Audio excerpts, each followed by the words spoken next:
Seigneur, shalom. Que le Seigneur soit votre partage, que le Seigneur vous bénisse abondamment partout où vous nous suivez. C'est bien votre frère Chris Malanda. Je suis encore dans la joie de pouvoir parler de la part du Seigneur. Et aujourd'hui, nous allons parler sur un thème. Nous allons parler sur la vente des blés et ses exigences. Parce que vous savez que toute vente est réglementée. De même aussi, la parole de Dieu a réglementé la vente des blés. Et nous allons au cours de cet enseignement parler de grandes choses. Et certainement, le Seigneur va nous bénir. Et alors, avant de commencer notre enseignement, remettons ces moments entre les mains du Seigneur. Jésus, nous te rendons grâce pour ton amour, ta bonté. Garde-nous, veille sur nous. Mets les paroles justes et des paroles de vérité pour sauver ton peuple. Cette nouvelle année 2024 soit une année de grâce, encore et encore. Parce que tu as été avec nous et tu continueras à être avec nous jusqu'à ce que nous puissions te retrouver et festoyer avec toi dans les cieux. Merci Jésus pour ces moments. À toi, nous avons élevé cette prière. Amen. Voilà. Donc, je disais que nous allons parler de la vente des blés et de ses exigences. Voilà comment nous avons intitulé notre intervention. Et cet enseignement, nous l'avons tiré dans le livre de Proverbes, le chapitre 11, le verset 26. Proverbes, le chapitre 11, le verset 26, je lis au nom de Jésus. C'est lui qui retient le blé est maudit du peuple, mais la bénédiction est sur la tête de celui qui les vend. Voilà, parole du Seigneur. Donc, l'écriture de Proverbes, le chapitre 11, le verset 26, nous dit que c'est lui qui retient le blé est maudit du peuple, mais c'est lui qui les vend au contraire est béni du peuple. En d'autres termes, la rétention des stocks de blé est une malédiction, mais la vente de blé est une bénédiction. Voilà. Donc, le peuple maudit, c'est lui qui s'accapare. C'est lui qui accapare, c'est lui qui retient le blé, mais au contraire, le peuple béni, c'est lui qui le met sur le marché. Donc, il est question de mettre sur le marché le blé. Et le blé, c'est une bonne chose. Le blé, c'est une bonne chose. D'ailleurs, il est toujours heureux de vendre le blé. Parce que être vendeur de blé, c'est une bénédiction. Vous voyez avec moi. Donc, quand vous vendez le blé, c'est une bénédiction. C'est une grâce de vendre le blé. Mais vous savez que chaque vente a ses règles. Chaque vente a ses principes. De la même façon, la vente des blés dans les Écritures a aussi ses règles qu'il faudra respecter. Vous voyez? Alors, la vente des blés ici que nous parlons, c'est quoi en fait? La vente des blés dont nous parlons, il n'est pas question de vendre les blés, frères. Il n'est pas question que vous partez dans un marché et que vous puissiez devenir un vendeur de blés. C'est pas ça, frère. La vente des blés dont l'Écriture parle, parce que nous parlons des choses de Dieu, nous parlons des choses du royaume, nous parlons des choses du Père. La vente des blés dont il s'agit ici, il est question de vendre le pain. Et lorsque nous lisons dans la parole, le pain, c'est la nourriture. Vous voyez? Donc, c'est la parole de Dieu. Donc, il est question de la prédication. Voilà. Donc, la vente des blés, c'est la prédication. Et quand l'Écriture dit, c'est lui qui retient les blés et maudit du peuple. Donc, c'est lui qui ne prêche pas. C'est lui qui ne parle pas de Jésus et maudit. Vous voyez? Mais c'est lui qui parle de Jésus. C'est lui qui prêche. Celui-là est béni par le peuple. Donc, tu es béni par le peuple parce que tu es en train de parler de Jésus.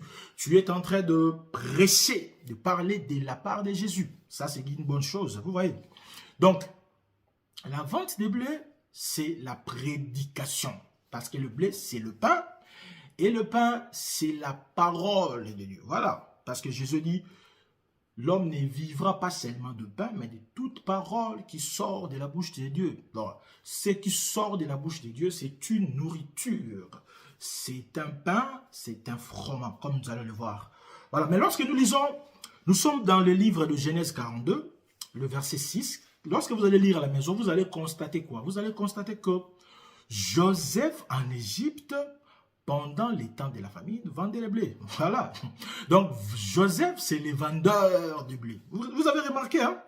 Joseph, c'est un vendeur. Parce que vous allez demander, mais dans la Bible, qui a vendu le blé? Dans la Bible, lorsque vous lisez Genèse, le chapitre 42, le verset 6, vous allez voir que Joseph était un vendeur de blé. Voilà, il a vendu du blé.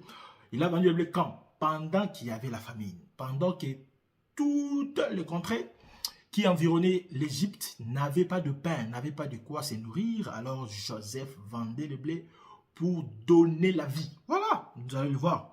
Donc, Dieu ne nous interdit pas de vendre le blé. D'ailleurs, il nous encourage de vendre le blé. C'est une bonne chose de vendre le blé, mais seulement, il faudrait respecter les consignes. Vous voyez? Or, le vrai vendeur de blé, c'est la personne de notre Seigneur Jésus. Vous voyez? Parce que le vrai Joseph, c'est notre Seigneur Jésus. C'est Joseph qui est en train de vendre le blé en Égypte. Vous allez remarquer que l'Égypte, c'est dans les nations. Voilà. Donc, Jésus, actuellement, aujourd'hui, est en train de nous vendre les blés dans les nations, chez le païen. C'est pourquoi nous mangeons le pain. Et quiconque veut acheter ces blés, il n'a qu'à venir chez les nations. Voilà. Parce que la grâce est dans les nations. Voilà, ça c'est très important. Donc, la vraie personne, les vrais vendeurs de blé, c'est notre Seigneur Jésus. Et vous allez remarquer que Jésus donne des principes à la manière dont nous devons vendre le blé. C'est très important. Voilà, c'est très important. Le frère Jacques dit ceci, nous sommes dans le livre de Jacques, le chapitre 3, le verset 1er, il dit quoi? Il dit qu'il n'aille pas parmi vous un grand nombre de personnes qui se mettent à enseigner. Vous voyez? Pourquoi? Parce que vous savez, nous serons jugés plus sévèrement. Voilà. Donc, il s'incline parmi ceux qui sont des vendeurs de blé. Le frère Jacques nous dit que qu'il n'ait pas beaucoup de vendeurs de blé. Oui, qu'il n'ait pas beaucoup de prédicateurs, qu'il n'ait pas beaucoup d'enseignants de la parole. Parce que de la manière dont vous vendez, il y aura aussi des jugements. Vous remarquez? Donc, il faudrait respecter les exigences de la vente des blés. Sinon, nous sommes condamnables. Et au travers de cet enseignement, nous allons donner les exigences de la vente des blés. Voilà. Mais quelles sont ces exigences? Alors, pour cela, nous allons lire une écriture. Nous sommes dans le livre d'Apocalypse, le chapitre 6, le verset 6. Apocalypse, le chapitre 6, le verset 6. J'ai lu au nom de Jésus. Et j'entendis au milieu des quatre êtres vivants une voix qui disait, la voix disait quoi? Une mesure de blé pour un denier et 3 mesures d'orge pour un denier. Mais ne faites point de mal à l'huile et au vin. Voilà, parole du Seigneur. J'aime les Écritures, j'aime le langage de la parole.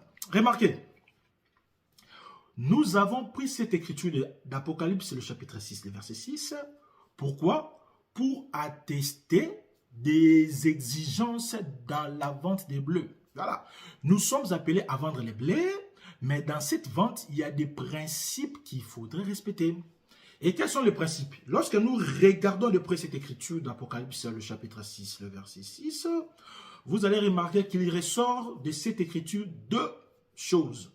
La première chose, c'est quoi? Il y a l'ordre de peser. Voilà, parce qu'il y a 3 mesures d'orge, il y a une mesure de blé. Vous remarquez? Et puis, il y a la deuxième chose, c'est quoi? C'est qu'il ne faudrait pas faire du mal. Voilà.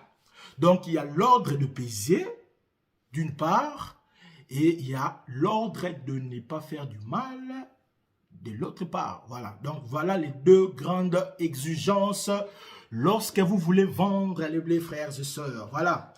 Je suis très content de parler de cette écriture parce que ça me réjouit. Et le Seigneur veut que nous puissions, dans cette nouvelle année 2024, que ceux qui ne vendaient pas bien les blés, qu'ils puissent retourner et qu'ils puissent respecter les Écritures parce qu'il y aura beaucoup de sanctions, beaucoup de jugements, beaucoup de punitions à quiconque s'est livré à vendre les blés vaille que vaille. Vous voyez? Si vous n'êtes pas un vendeur de blé, il ne faut pas vendre le blé. Parce qu'on ne s'improvise pas pour être vendeur. Il faut apprendre. Parce qu'ici, nous parlons de la vente. Il faut être un vendeur. Et pour être un vendeur, il faut respecter des choses. Il faut respecter les consignes. Voilà. Alors, notre enseignement, nous allons commencer. Nous avons dit qu'il y a 2 exigences. La première exigence et la deuxième exigence. La première exigence, c'est quoi? Il faut respecter les 3 mesures d'orge et il faut respecter une mesure de blé. Et la deuxième exigence, c'est qu'il ne faut pas faire du mal au vin et à l'huile.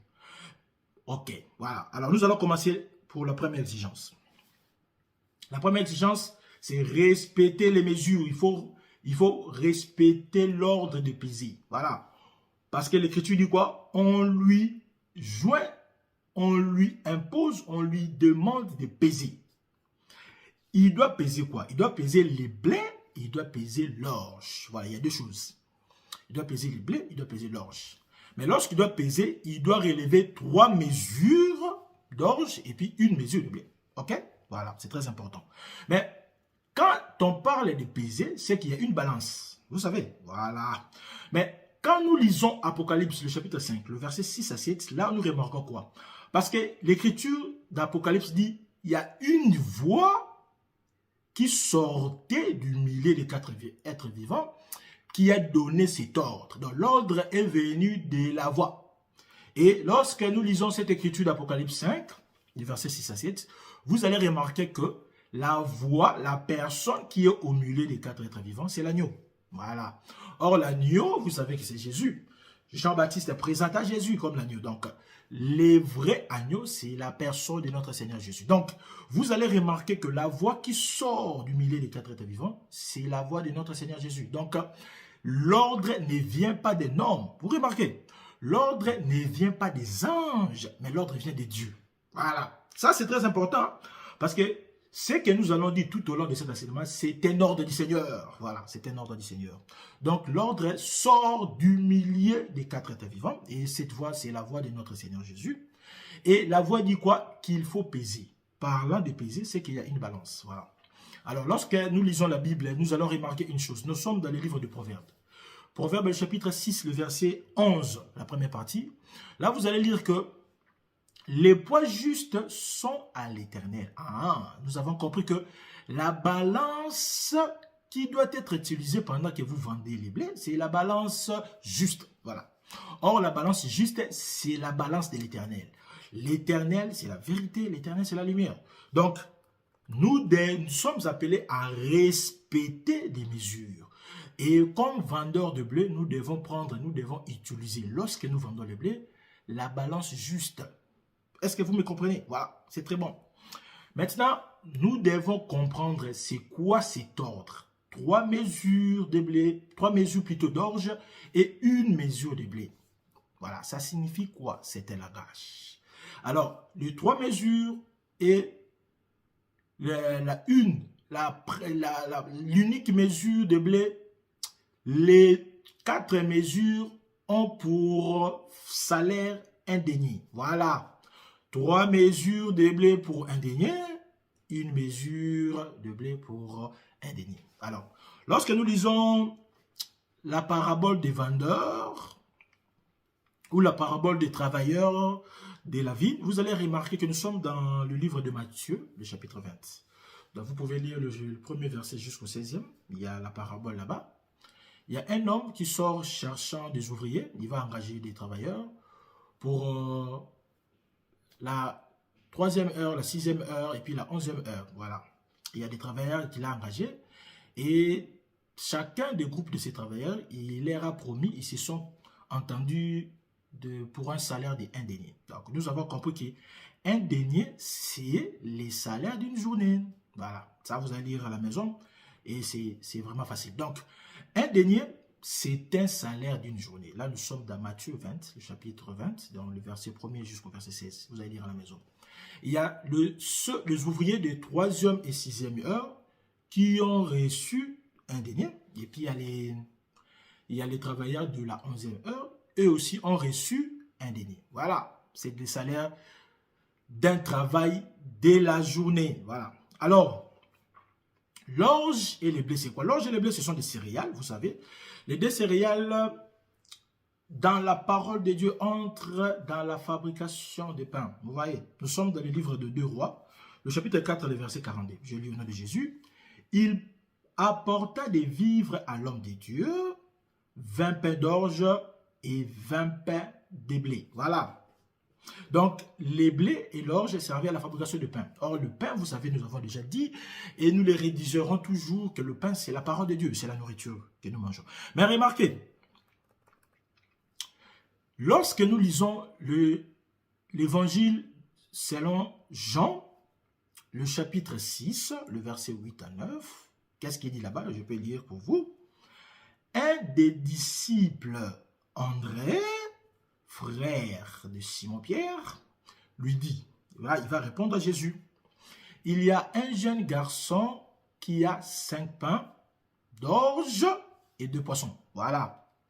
Donc, ici, il est question de la péricope de la multiplication de pain. Vous savez cette histoire. Alors, André va dire à Jésus, non, parce que Jésus cherchait à nourrir la foule qui était là. Il demanda qui a quelque chose. André va dire, il y a un petit garçon qui a 5 pains d'orge et puis 2 poissons. Voilà. Nous avons remarqué dans cette écriture quoi? Nous comprenons que le pain d'orge dont parle ici l'apôtre Jean, c'est un pain qui était revenu de la maison. Voilà.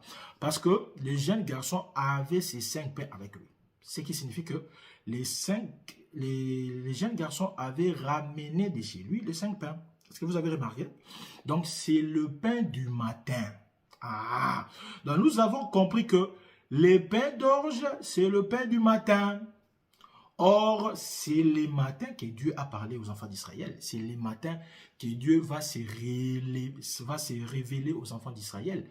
C'est dans les matins que les enfants d'Israël ont reçu la loi. Voilà. Vous voyez, je prends une écriture pour que nous puissions asseoir notre propos. Nous sommes dans Jérémie, le chapitre 7, le verset 25. Il est écrit, « Depuis le jour où vos pères sont sortis du pays d'Égypte, jusqu'à ces jours, je vous ai envoyé, quoi? Tous mes serviteurs, le prophète. Je les ai envoyés chaque jour, dès le matin. » Voilà. Donc, dès le matin, Israël avait les envoyés de Dieu, le prophète. Vous voyez? Donc, dès le matin. Nous prenons une deuxième écriture. Nous sommes dans 2 Chroniques, le chapitre 36, le verset 15. L'Éternel, les dieux de leur père, donna de bonnes heures à ses envoyés la mission de faire quoi? D'avertir les enfants d'Israël, car il voulait épargner son peuple et sa demeure. Vous voyez? Donc, dès la bonne heure, Dieu a envoyé ses serviteurs. Donc, nous avons compris que le pain du matin que les garçons avaient ramené chez lui, c'est le pain d'orge. Or, le pain d'orge, c'est la loi. Donc, la loi, c'est une nourriture. Mais cette nourriture a servi à nourrir le peuple du matin, Israël. Vous avez remarqué? Or, lorsque nous lisons Luc, le chapitre 24, le verset 44, là, nous comprenons que la loi a 3 mesures. Voilà. La loi de Moïse, la loi a le prophète, la loi a le psaume. Voilà. Donc, nous avons compris les 3 mesures de pain d'orge. Le pain du matin, c'est le pain d'orge. Le pain d'orge, c'est la loi. Et la loi a 3 mesures. Loi de Moïse, prophète et le psaume. Autrement dit, la loi qui est le pain d'orge comprend les Tanakh. Nous avons parlé de ça dans notre enseignement sur la loi. Vous pouvez vous référer. La compréhension des mots loi, ça se trouve dans notre chaîne. Donc, nous avons la Torah, les Nevi'im et les Ketuvim. Voilà. Loi de Moïse, le prophète et le psaume, ou les écrits. Voilà les 3 mesures. Donc, quand on parle 3 mesures d'orge pour un denier, ça signifie la loi, les prophètes et le psaume. Voilà les 3 mesures. Voilà, gloire à Jésus. J'espère que vous avez compris. Mais remarquez une chose.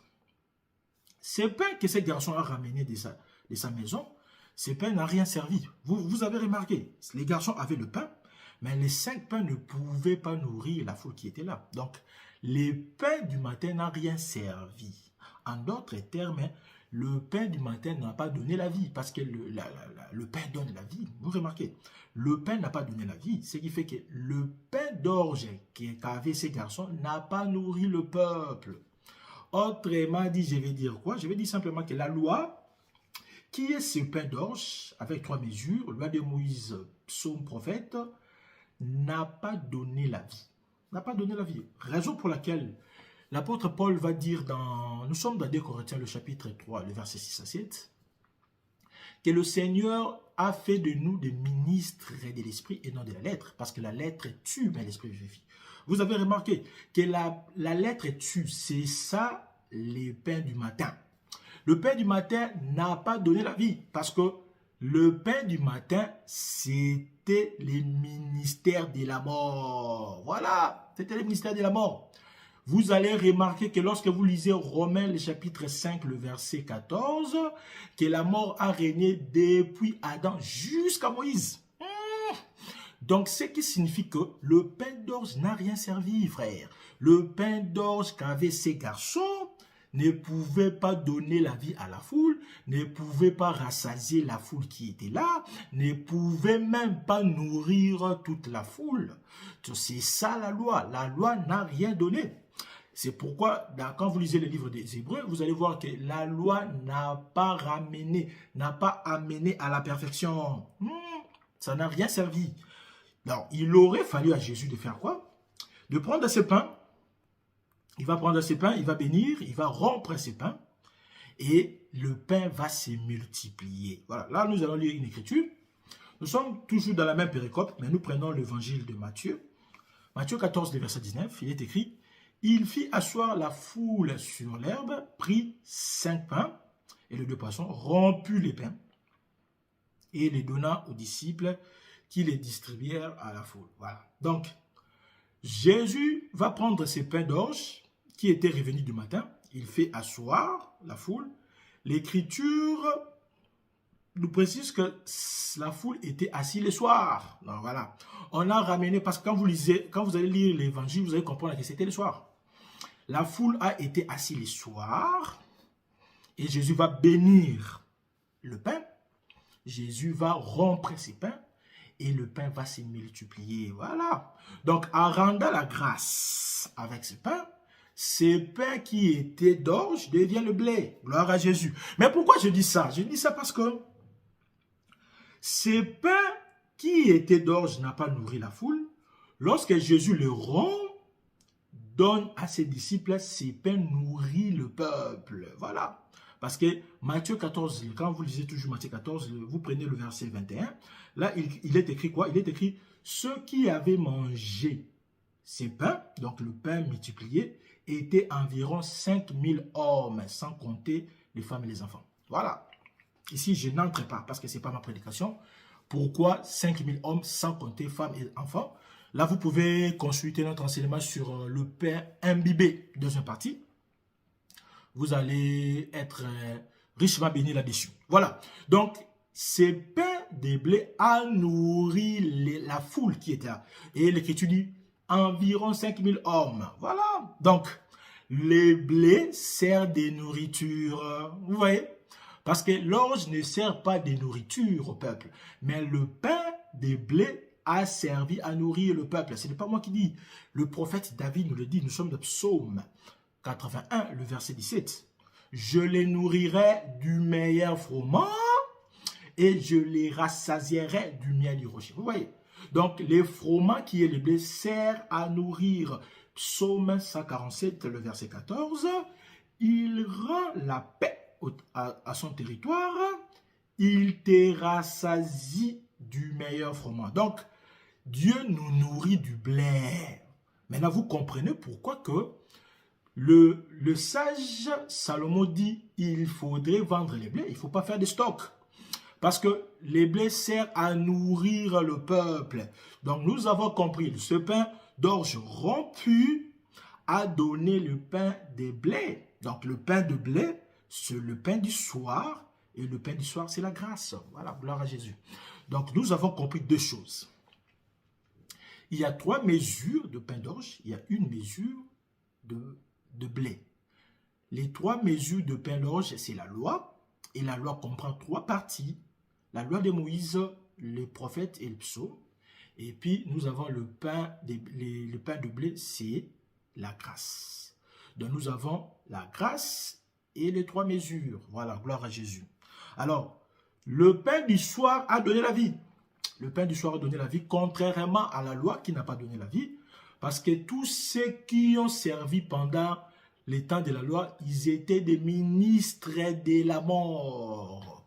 Ils n'ont pas donné la vie. La vie est venue avec Jésus. La vie est venue avec la grâce. C'est pourquoi Jean, le chapitre 1, le verset 17 dit « La loi est venue avec Moïse, mais la grâce et la vérité sont venues avec Jésus. » Vous comprenez que la loi était à Moïse et n'a pas donné la vie.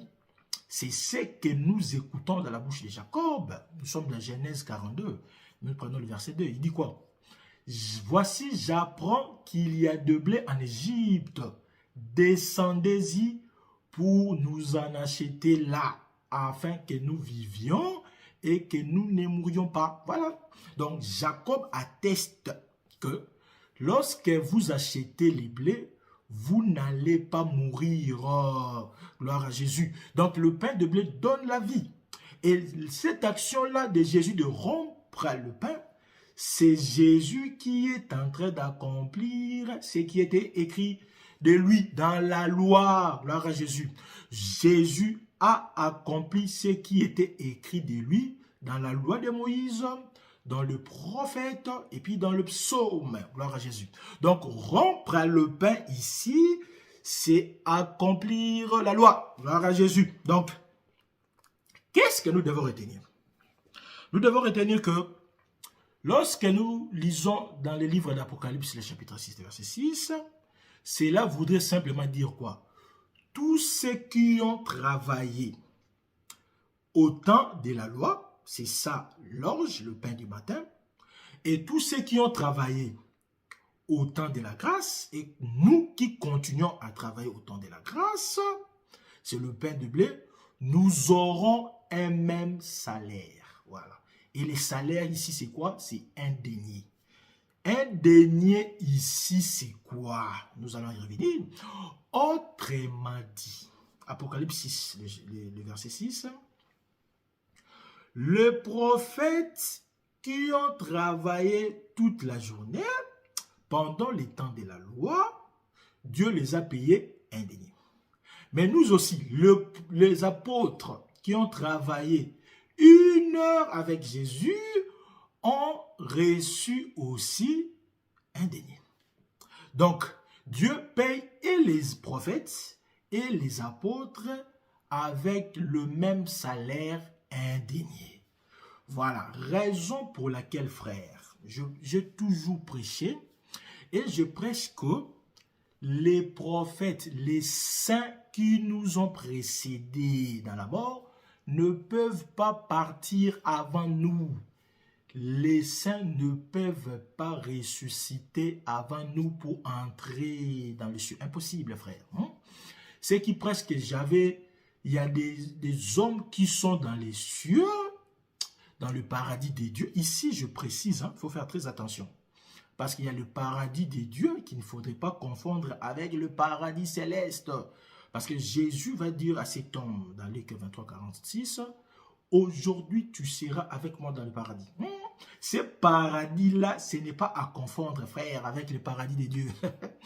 Donc, tous les prophètes nous attendent. Parce que nous avons le même salaire. Un denier ici, c'est la vie éternelle. Donc, ils ne peuvent pas atteindre la perfection. Oh, c'est pourquoi j'aime les Écritures. Remarquez, nous sommes dans le livre des Hébreux, le chapitre 11, prenez le verset 39 jusqu'au verset 40. Là, vous allez lire que les saints qui ont espéré à une vie meilleure, ils ne pouvaient pas les avoir. Ils n'ont pas eu la vie de perfection sans nous. Parce que la grâce a été prévue pour nous.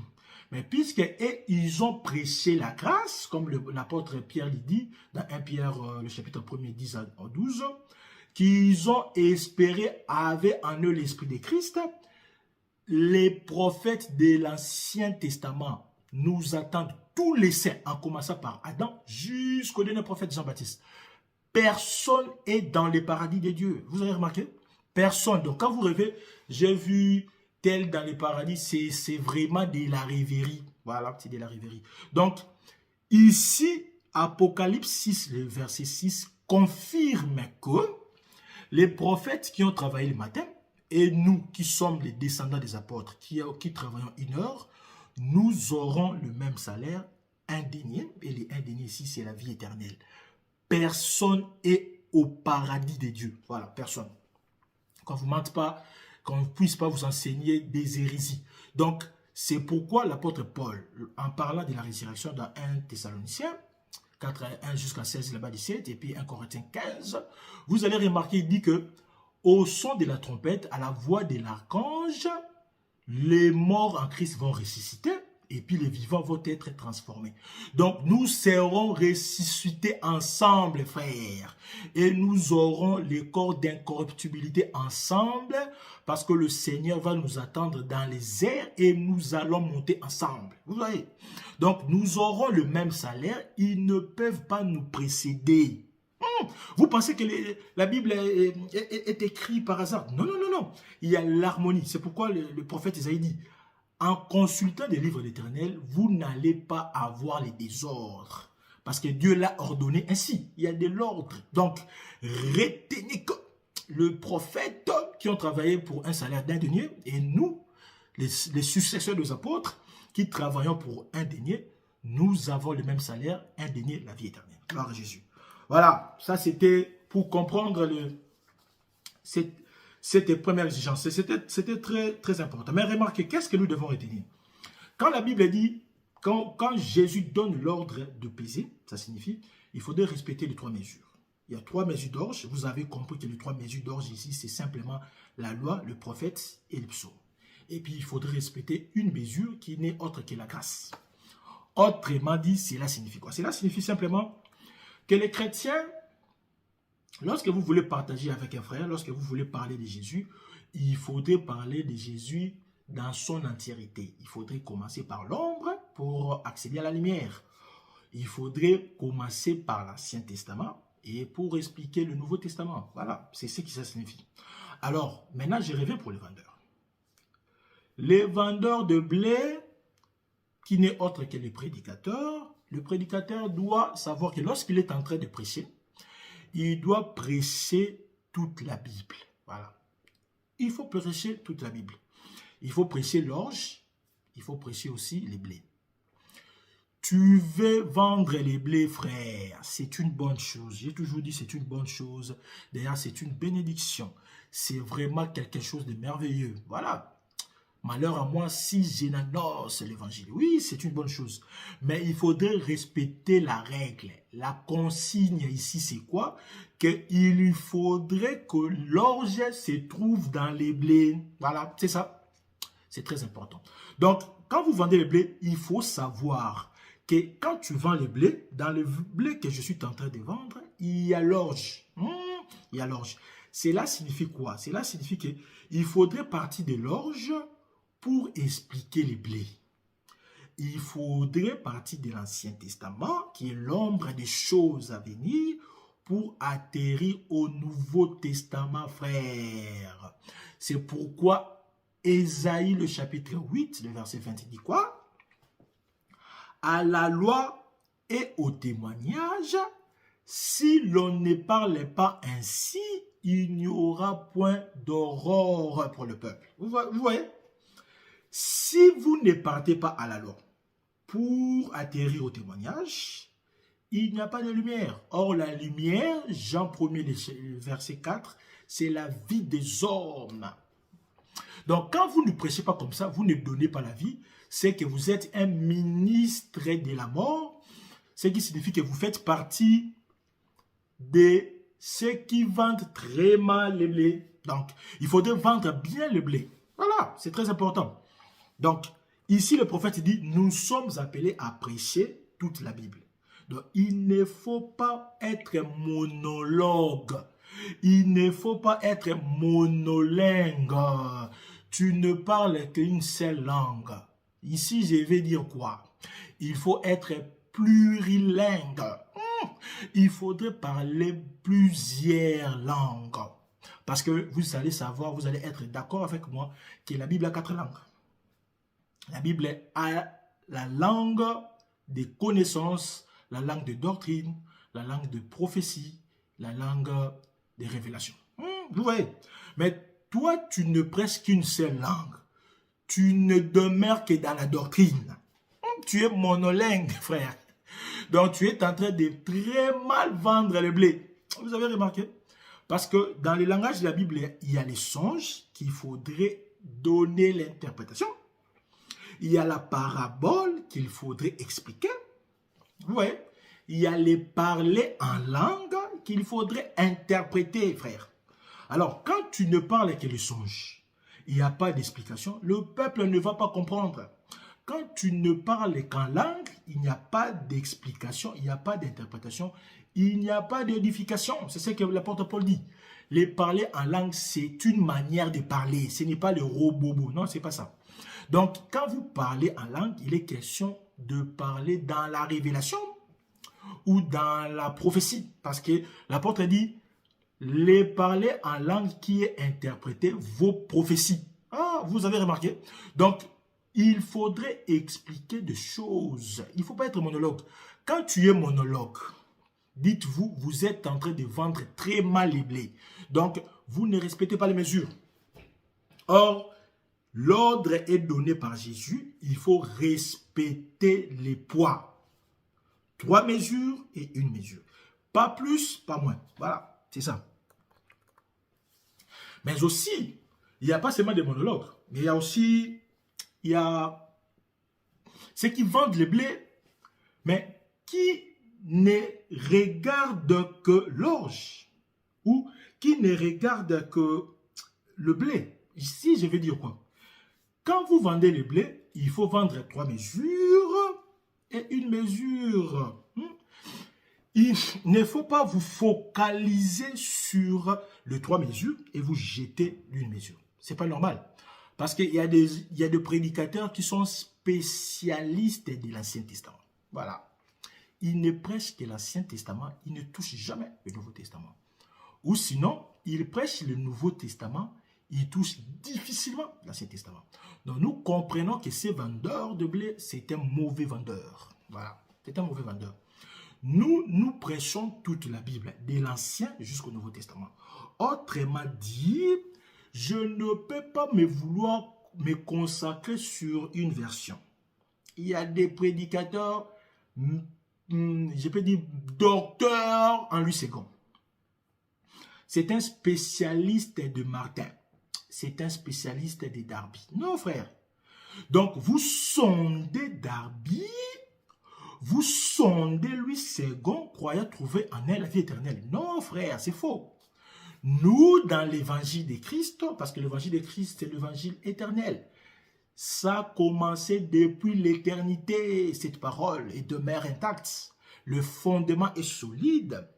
Dans cet évangile, nous prêchons les 3 mesures d'orge et nous prêchons l'1 mesure de blé. Nous ne sondons pas Darby, nous ne sondons pas Louis II, parce qu'il n'y a pas la vie dans Louis II. Parce qu'il y a des bien-aimés qui disent, bon, nous voulons partager la parole, mais nous devons utiliser la version Darby. Donc la version Darby les arrange, les met à l'aise. Ils sont incapables de comprendre la Bible de Jérusalem. Ils sont incapables de comprendre la Bible des Chouraki. Frère, dans cet évangile, nous lisons toutes les versions. Nous lisons tradition écuménique de la Bible, nous lisons la Bible de Jérusalem, nous lisons la Bible des Crapons, nous lisons Osterwelt, nous lisons Martin, nous lisons Louis II. Frère, nous lisons toutes les versions que vous connaissez dans le monde. Parce que l'évangile n'est pas question des versions, mais il est question de la pensée de Dieu. Voilà, dans cette écriture. Donc, il ne faudrait pas être monolingue, Mais il ne faudrait pas aussi être spécialiste de l'orge ou spécialiste de blé. Non, frère. Il ne faut pas sonder Darby, penser qu'il y a la vie dans Darby. C'est faux. Il ne faut pas sonder Louis II pour croire que c'est Louis II qui est la version la mieux expliquée. Non, non, non. C'est pas ça. Donc là, vous êtes à côté. La deuxième chose qu'il faudrait retenir lorsque il faut respecter les 3 mesures, c'est que les vendeurs de blé, qui est le prédicateur, doit utiliser la bonne balance. Nous avons dit que c'est la balance juste. Parce qu'il y a des faux vendeurs, hein, vous savez. Il y a des vendeurs qui ont des idées tordues, donc des voleurs. Il y a des prédicateurs voleurs. Il est en train de voler. Pour voler, qu'est-ce qu'il fait?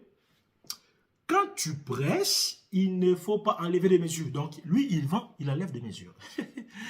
Il y a des vendeurs de maman là qui, je me souviens encore, qui trafiquaient les balances.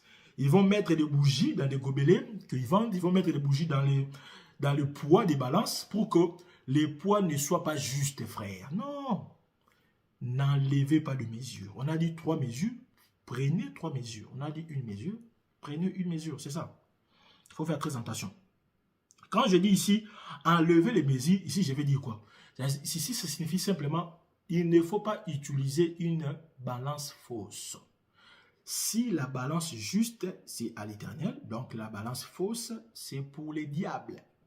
C'est pour les diables. Or, les diables, c'est l'iniquité. Et lorsque nous lisons 2 Corinthiens, le chapitre 6, le verset 14, là, Paul dit quoi? Paul dit qu'il n'y a pas des communs entre la lumière et les ténèbres, entre la justice et l'iniquité. Donc, dans cette écriture, les ténèbres, c'est l'iniquité. Or, les prédicateurs qui prêchent comme ça, ils ne donnent pas la connaissance. Ils ne donnent pas la lumière. C'est pourquoi le prophète Osée, le chapitre 4, le verset 6, dit « Mon peuple est détruit parce qu'il lui manque la connaissance. » Voilà. Donc, le plus grand problème, c'est la connaissance. Et la connaissance vient lorsque vous vendez, vous respectez les mesures.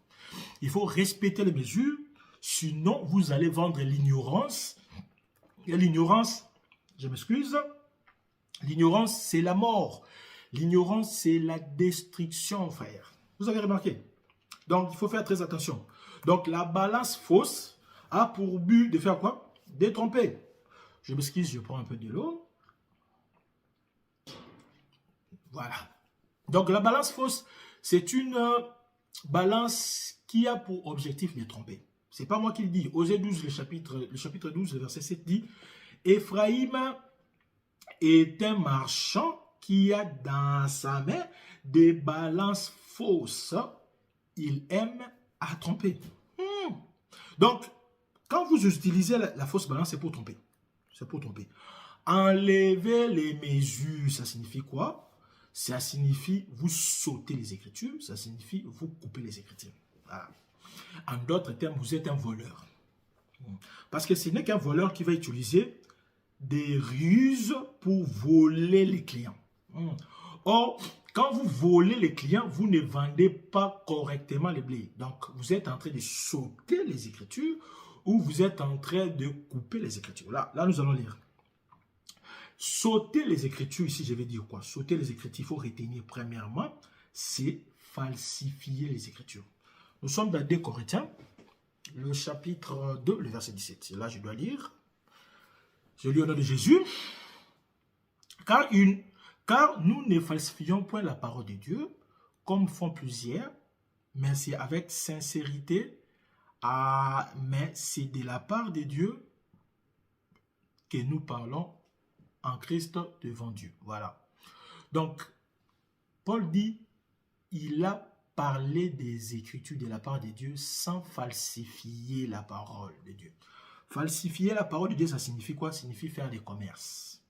Falsifier la parole de Dieu signifie frélater la parole de Dieu. Frélater ici, c'est dénaturer, c'est triquer, c'est trafiquer. Vous voyez? Donc, il y a des hommes de Dieu, des prédicateurs, qui sont en train de faire des commerces. Ils font du commerce dans la parole de Dieu. Il y a des prédicateurs qui sont en train de frélater, de dénaturer la parole de Dieu. Il y a des prédicateurs qui sont en train d'étriquer la parole de Dieu. Il y a des prédicateurs qui sont en train de trafiquer, faire des trafics, des attentes avec la parole de Dieu. Ce qui n'est pas bon. Là, quand vous lisez la même écriture dans la version Darby, dans la version Parole vivante, vous allez vous en rendre compte. C'est la même chose. Donc, vous allez comprendre que falsifier les écritures, les mobiles, c'est quoi? C'est la cupidité. C'est l'avidité. Nous avons des vendeurs de blé cupides. Ils veulent toujours faire de bénéfices. Mais on ne fait pas de bénéfices sur la tête des clients. Non, c'est pas comme ça. On fait des bénéfices avec l'intelligence. Savoir que j'ai acheté telle quantité, ça me donnera tel bénéfice. Mais vous, comme vendeur de blé, vous êtes cupide et vous volez les enfants de Dieu. Votre motivation, c'est l'argent. Rien que l'argent. C'est pourquoi l'apôtre Paul, nous allons lire dans Philippiens 2, le verset 21. Tous, en effet, cherchent leurs propres intérêts et non ceux de Jésus-Christ. Vous voyez, il y a des prédicateurs qui cherchent leurs bénéfices, non de Jésus. Philippiens 3, 19. Leur fin sera la perdition. Ils ont pour Dieu leur ventre. Ils mettent leur gloire dans ce qui leur fait honte. Ils ne pensent qu'aux choses de la terre. Donc leur Dieu, c'est le ventre. Ils sont des vatripotents. Ils aiment avoir de gros ventres. Ce n'est que lui qui doit manger. Il y a des églises comme ça dont le prédicateur ne partage rien avec ses collaborateurs. Ce n'est que lui qui part en Europe, ce n'est que lui qui a des grosses voitures, des maisons, tout ça. Mais les frères n'ont rien. Les frères n'ont rien et puis il est à l'aise. C'est pas normal. C'est pas comme ça que ça s'est fait. 2 Pierre 2, le verset 3, par cupidité, ils trafiqueront de vous au moyen de paroles trompeuses, eux qui menacent depuis longtemps la perdition, la condamnation. Vous voyez, par cupidité. Par cupidité. Ils sont des cupides. Et un cupide comme ça, un pasteur qui demande de l'argent matin, midi, soir, il faut quitter cette assemblée. C'est un mauvais vendeur de blé. C'est un cupide. Vous voyez? Voilà, sauter les Écritures, c'est aussi altérer les Écritures. Nous allons lire 2 Corinthiens, le chapitre 4, le verset 2. Nous rejetons les choses honteuses qui se font en secret. Nous n'avons point une conduite astucieuse et nous n'altérons point la parole de Dieu. Mais en publiant la vérité, nous recommandons à nous-mêmes avec conscience d'homme pur devant Dieu. Voilà. Vous avez remarqué? Ici, Paul dit, il n'a pas altéré la parole de Dieu. Altérer, ça signifie déformer la parole de Dieu. Ça signifie détériorer, changer à mal la parole de Dieu. Changer à mal. Quand vous lisez la même écriture dans d'autres versions, vous allez comprendre. Donc, il est question de déformer. Vous déformez la parole de Dieu. La déformation ici peut aussi consister à voiler la vérité. Vous ne prêchez pas la vérité. Vous êtes censé de donner la lumière au peuple. Hein? Vous, qu'est-ce que vous faites? Vous donnez les ténèbres. Or, les ténèbres, c'est la mort. Quand vous ne respectez pas les mesures, vous n'allez pas donner la vie au peuple de Dieu. Vous n'allez pas donner la vie. C'est pourquoi, Deutéronome, le chapitre 27, le verset 18, dit quoi? Maudit soit celui qui fait égarer un aveugle dans les chemins. Et tout le peuple dira Amen. Donc vous êtes maudits, ces prédicateurs qui égarent les aveugles. Vous avez des aveugles devant vous. Il faut leur donner la lumière pour qu'ils puissent bien voir le chemin. Non, vous les conduisez dans un chemin ténébreux pour qu'ils puissent tomber dans la fosse. Vous êtes alors maudits. Maudit soit celui qui égare l'aveugle. Donc, quand vous ne pesez pas bien le mesure, vous êtes en train de faire mal aux autres frères. Parce que cacher la vérité, c'est faire mal aux frères. Proverbe 10, le verset 10. Voilà. Donc, il ne faut pas faire du mal aux frères. Alors, quel retenir? Nous avons compris que cet esprit de sauter les Écritures, c'est l'esprit des grenouilles. L'esprit des grenouilles, c'est l'esprit d'impureté. Quand vous lisez Apocalypse chapitre 16, verset 13, Là, il dit que j'ai vu sortir de la bouche du dragon et de la bouche de la bête, de la bouche des faux prophètes, 3 grenouilles, 3 esprits impurs semblables aux grenouilles. Donc, les grenouilles, c'est un esprit d'impureté. Vous voyez? C'est un esprit d'impureté. Et les grenouilles ne fait que sauter donc. Je suis arrivé dans une écriture, je regarde 1 Corinthiens 14, le verset 32. Je saute. Je ne prêche pas ça parce que cela va être en l'encontre de mes motivations. Parce qu'il y a un frère qui est là. Ces frères-là, c'est lui le financier de l'église. C'est lui qui donne l'argent. C'est lui qui achète des choses dans l'église. Mais c'est un adultère. Mais tu dois prêcher sur la sanctification. Un thème qui parle de l'adultère. Tu dis non, je ne peux pas parler de l'adultère. Parce que si je parlais de l'adultère, ses frères sera malaisé. Il va se sentir mal. Il va fuir l'église et on n'aura pas l'argent. Vous voyez? Donc vous refusez de prêcher sur l'adultère. Parce que vous savez que si ses frères partaient, vous manquerez de l'argent. Donc, vous sacrifiez le peuple de Dieu pour votre intérêt, pour votre cupidité. C'est ça. C'est cette motivation d'impureté, de sauter, qui va vous envoyer à mettre tout le peuple dans les ténèbres. Mais la Bible vous dit, vous êtes un maudit, et le peuple répondra Amen. Voilà. Donc, l'esprit des grenouilles, c'est l'esprit de sauter les Écritures. Vous êtes en train de choisir ce qui vous plaît. Ce qui vous ne plaît pas, vous ne prêchez pas. Vous dites, bon, je dois prêcher sur le ministère de la femme, mais la femme n'a pas de ministère. Si je prêche sur ça, je sais que la femme n'a pas de ministère. Mais si je prêche sur ça, ma femme que je suis en train de préparer pasteur, je n'aurai pas les moyens de le faire pasteur. Voilà. Donc, vous sautez 1 Timothée 2, le chapitre 12 à 14. Vous ne les lisez jamais dans votre église parce que ça vous complique. Donc, vous prêchez avec des motifs impurs. Voilà. 1 Thessaloniciens 2, 3. Notre prédication ne repose ni sur l'erreur, ni sur des motifs impurs, ni sur la fraude. Voilà, vous êtes un fraudeur. Vous utilisez une fausse balance, une balance fausse pour frauder. Vous volez. Vous volez. Voler ici, ça signifie vous prêchez pour plaire aux hommes, pas à Dieu. C'est ça. Je vais prêcher tel, mais il y aura des visiteurs, donc je ne peux pas prêcher ça. Vous usez des paroles flatteuses. Vous emberlificotez. Vous voyez, mon père spirituel est ceci. Mon père, c'est là et ceci. Dans le but qu'on puisse vous inviter dans une église où il y a beaucoup de fidèles pour avoir de l'argent. Vous avez toujours pour mobile la cupidité. Mais surtout, vous cherchez la gloire des hommes. Et vous aimez discuter. C'est comme Philippiens 1,5 dit.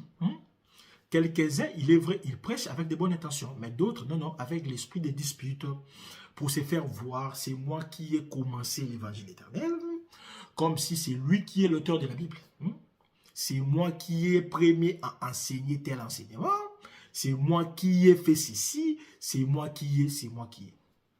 Donc, vous comprenez que c'est un esprit de gloriole. Donc, c'est l'esprit des grenouilles.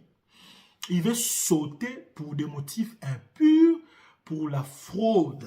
Il falsifie, il altère la parole de Dieu. Cet enseignement vous rappelle à l'autre, vous prédicateurs qui êtes encore dans ces pratiques, revenez à l'Éternel parce que l'Éternel vous aime encore, il a encore besoin de vous. Voilà. Alors, deuxième signification de l'exigence, il ne faut pas couper les Écritures. Voilà. Quand j'ai dit couper les Écritures, ici, ça signifie anéantir les Écritures. Jean 10, le verset 35, Jésus dit que les Écritures ne peuvent pas être anéanties. Voilà, ne peuvent pas être anéanties. Anéantir les Écritures, ici, ça signifie, vous voulez supprimer une Écriture. Vous voulez abattre une Écriture. Donc, interpréter en mal cette Écriture pour que les gens ne puissent plus le considérer comme parole de Dieu. Donc, vous êtes en train de s'aimer des doutes dans une écriture. Est-ce que c'est vraiment Paul qui a dit ça? C'est comme les serpents faisaient dans le jardin. Il a dit, il va demander à Ève, est-ce que Dieu a-t-il réellement dit que? Oui. Donc, s'aimer des doutes dans une écriture pour que vous puissiez supprimer cette écriture. C'est ça, anéantir aussi. Donc, vous donnez une position avec des doutes. Est-ce que Paul a-t-il réellement dit que les femmes ne portent pas de voile? Et vous faites des débats dans le but d'abattre cette écriture. Non, frère, ça, c'est un esprit de couper l'écriture. La parole de Dieu ne peut pas être anéantie. Matthieu 5, 17 à 18 dit, Jésus a dit que je ne suis pas venu abolir, mais pour accomplir. Aucun iota sera enlevé. Romains 3, 31 nous dit, anéantissons-nous la loi parce que la foi est là? Non, au contraire, nous confirmons la loi. Vous voyez, l'Ancien Testament. Donc, les Écritures ne peuvent pas être anéanties, jamais. Donc, couper les Écritures, c'est vouloir anéantir les Écritures. Mais aussi, couper les Écritures, c'est dévorer les Écritures. Joël 2, le verset 25, cite 4 familles de même espèce. Ce sont des insectes. Il y a les chenilles, il y a les sauterelles, il y a les hannetons, il y a les criquets. Quand vous lisez la version Louis II, on parle des sauterelles, on parle des gélèques, on parle des aciles, on parle des gazams. Ces insectes dévorent quoi? Dévorent les semences. Vous vous souvenez encore, Dieu va dire à Moïse, il va envoyer des sauterelles pour manger la sémence des Égyptiens. Dans Exode 10, 5. Alors, la sémence dans la parole, c'est quoi? C'est la parole de Dieu. Luc 8, le verset 11. La sémence, c'est la parole de Dieu. Vous comprenez donc, les sauterelles, ce sont des esprits qui dévorent la parole de Dieu. Voilà, ça dévore la parole de Dieu. L'esprit des sauterelles, c'est l'esprit de destruction. Voilà. C'est l'esprit de destruction. Parce que Galates 5, le verset 15 dit, faites attention lorsque vous dévorez, de sorte que vous puissiez vous détruire à la fin. Je vais lire bien cette écriture-là pour ne pas transposer. Mais si vous mordez et vous dévorez les uns les autres, prenez garde que vous ne soyez détruits. Vous voyez, donc ça détruit. Ça détruit. Cela nous rappelle une écriture dans la Bible. L'esprit des sauterelles, c'est l'esprit qui animait le roi Joachim. Voilà. Qui est le roi Joachim? Vous pouvez lire à la maison tous les chapitres de Jérémie 36. Le roi Joachim, c'est un roi de Juda. Alors, qu'est-ce qu'il a fait? Nous allons seulement prendre une écriture. Nous sommes dans Jérémie 36, verset 23. Lorsque Jéhudi lut 3 ou 4 feuilles, le roi coupa les livres avec les canifs du secrétaire et les jeta dans le feu du brasier, où il fut entièrement consumé. Voilà. Donc, esprit Joachim continue aujourd'hui. Joachim, qu'est-ce qu'il a fait? Joachim, c'est l'esprit qui dévore les Écritures. Ça signifie, il va couper les Écritures par un canif et il va les jeter dans le feu. Il va brûler les Écritures. Pour dire quoi? Ça n'a jamais existé. C'est comme si quelqu'un qui prend un livre, on a coupé la page 15. L'homme regarde, mais il n'y a pas de page 15. On dit non, la page 15 n'a jamais existé. C'est ça, dévorer les Écritures. Donc, il y a des prédicateurs, de vendeurs de blé qui coupent les Écritures, qui effacent les Écritures pour dire que cette Écriture n'a jamais existé. On vous dira par exemple, Dieu n'a jamais refusé le ministère à la femme. Ça, c'est dévorer les Écritures, frère. Vous êtes un mauvais vendeur. Vous êtes un mauvais vendeur. Il faut savoir que la parole de Dieu reste intacte. Une et une seule, la parole de Dieu. Il n'y a pas deux évangiles. Il n'y a qu'un seul évangile, parce que c'est éternel cet évangile. Et cet évangile est solide. Qu'on ne vous trompe pas. Qu'on ne vous trompe pas, parce que la parole de Dieu demeure éternellement. C'est ce que la Bible dit, demeure éternellement. La vérité sort de la bouche de Dieu, pas de la bouche des hommes. C'est ce que Dieu dit, c'est ce qu'il va confirmer, c'est ce qu'il va répéter lorsqu'il viendra. On peut se consoler entre nous, c'est bien, mais lorsque lui viendra, il va lire ce qu'il avait laissé, parce que c'est les paroles qui nous jugent. Vous voyez, c'est la parole qui nous juge. Les solides fondements de la parole de Dieu restent intacts, frère, debout. C'est toi qui tombes. Vous allez remarquer que lorsqu'on transportait l'arche était debout, n'a pas tombé. C'est le bœuf ceux qui portaient l'arche qui vacillait. La parole de Dieu reste intacte. Dieu reste intact. Mais c'est nous les hommes qui sommes faillibles parce que le bœuf représente aussi les serviteurs. C'est vous le mauvais vendeur qui fait bouger l'arche. Mais l'arche ne bouge pas. L'arche ne bouge pas. Donc il faut faire très attention. Ceux qui agissent de la sorte, vraiment, il est temps de revenir à l'Éternel. Ne dévorez pas les Écritures. Ne supprimez pas les Écritures. Il ne faut pas faire croire à vos chrétiens que cette Écriture n'a jamais existé. Non, non, c'est pas bien. Parce que vous aurez la même conséquence qu'avait le roi Joachim. Nous sommes dans Jérémie 36, le verset 30. C'est pourquoi ainsi parle l'Éternel sur Joachim, roi de Juda. Aucun des siens ne sera assis sur le trône de David. Vous voyez? Donc vous n'hériterez jamais le royaume des cieux. Et son cadavre sera exposé à la chaleur pendant le jour et le froid pendant la nuit. Voilà. Ça ne sert à rien de rater le royaume. C'est pourquoi nous prêchons cet évangile qui puisse retourner. Vous qui vendez le blé, mais vous ne respectez pas les balances, respectez les balances. C'est une bonne chose. Qu'est-ce qu'il faut retenir? Cet esprit de vouloir couper les Écritures, nous disons que c'est l'esprit ciseau. C'est l'esprit ciseau. Si sauter les Écritures, c'est l'esprit des grenouilles, l'esprit d'impureté, alors couper les Écritures, c'est l'esprit ciseau. L'esprit ciseau, c'est quoi en fait? C'est cet esprit de profanation, cet esprit de souillir, cet esprit de pouvoir changer la parole de Dieu. Ce n'est pas normal. Vous voulez changer la parole de Dieu. Dans Exode 20, 25, Dieu va dire, quand vous allez me construire l'autel, il ne faut pas passer le ciseau là-dessus, sinon vous allez le profaner, vous allez les souiller. Voilà. Donc c'est l'esprit de souillir. C'est l'esprit de souillir. Ici, l'esprit de souillir, ici je vois les enseignements hérétiques. Des enseignements qui n'ont pas de base dans la foi. Il y a des prédicateurs qui prêchent des hérésies. C'est ça l'esprit ciseau. Voilà. Des hérésies. Donc vous vendez les hérésies aux gens.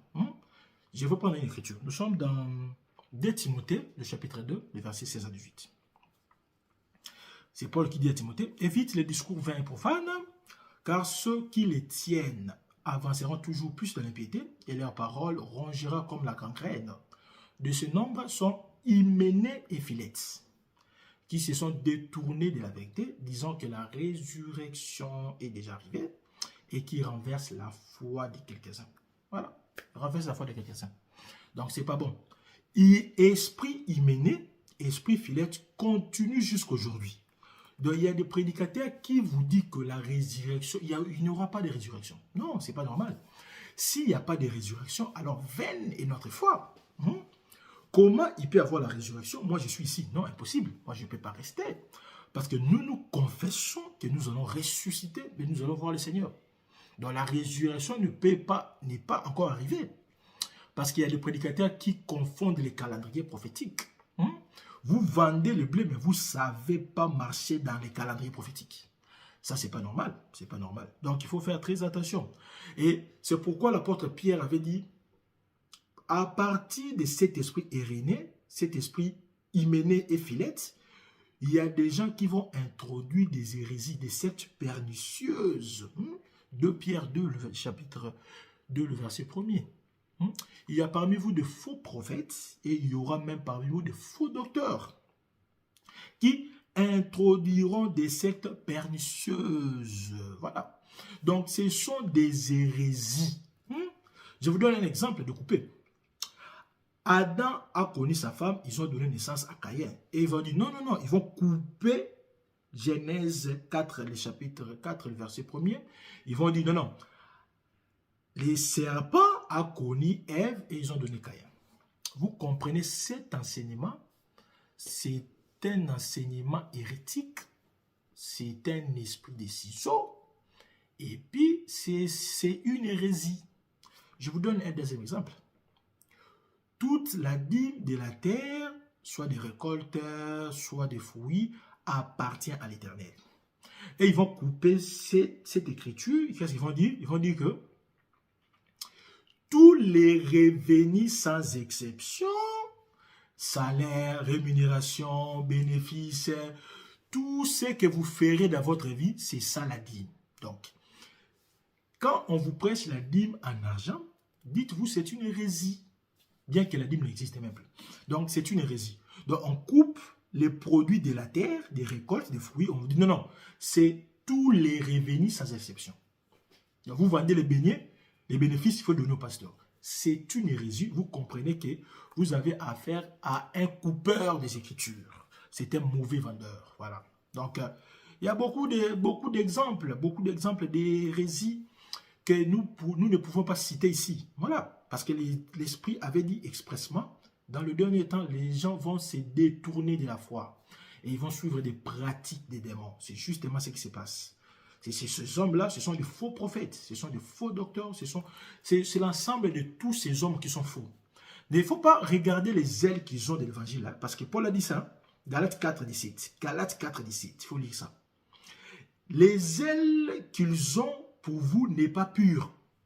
Ce n'est pas de bons ailes, non, non. Ils veulent vous détacher de nous, de la bonne parole, pour vous assujettir, afin que vous soyez zélés pour eux. J'aime ça.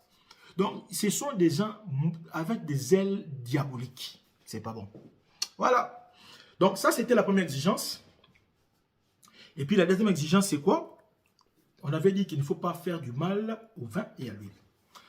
Ici, le vin et l'huile se réfèrent aux produits de l'olivier et de la vigne.